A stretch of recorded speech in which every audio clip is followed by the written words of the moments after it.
সোমবার সকালে মোটর শোভাযাত্রা সহকারে মালয়েশিয়ার পুত্রজায়া দেশটির প্রধানমন্ত্রীর কার্যালয় পেরাদানা পুত্রা ভবনে পৌঁছান প্রধানমন্ত্রী তারেক রহমান ও তার স্ত্রী ডাক্তার জুবাইদা রহমান।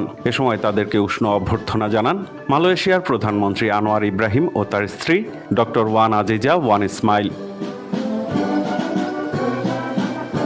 এ সময় লাল গালিচায় প্রধানমন্ত্রী তারেক রহমানকে গার্ড অব অনার দেয় মালয়েশিয়ার সশস্ত্র বাহিনীর একটি চৌকস দল। সংবর্ধনার পর সফর সঙ্গীদের মালয়েশিয়ার প্রধানমন্ত্রীকে পরিচয় করিয়ে দেন প্রধানমন্ত্রী তারেক রহমান।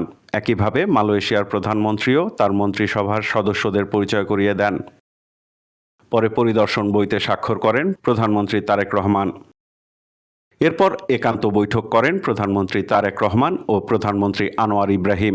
এ সময় বাণিজ্য, বিনিয়োগ সম্প্রসারণ, জ্বালানি, কৃষি, আঞ্চলিক সহযোগিতা সহ নানা বিষয়ে আলোচনা হয়।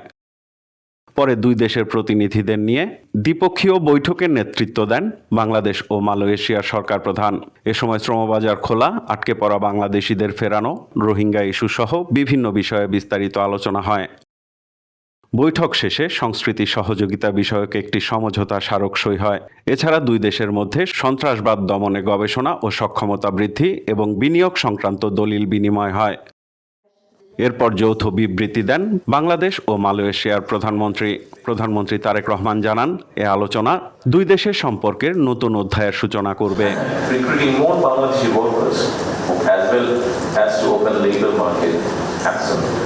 মালয়েশিয়ার প্রধানমন্ত্রী জানান, দুই দেশের অর্থনৈতিক সম্পর্ক ও আঞ্চলিক সহযোগিতা আরও জোরদার করা হবে।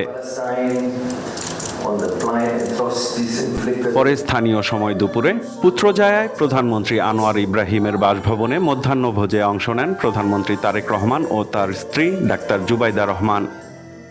এদিন মালয়েশিয়ার রাজা সুলতান ইব্রাহিম সুলতান ইস্কান্দারের সঙ্গেও সাক্ষাৎ করেন প্রধানমন্ত্রী তারেক রহমান।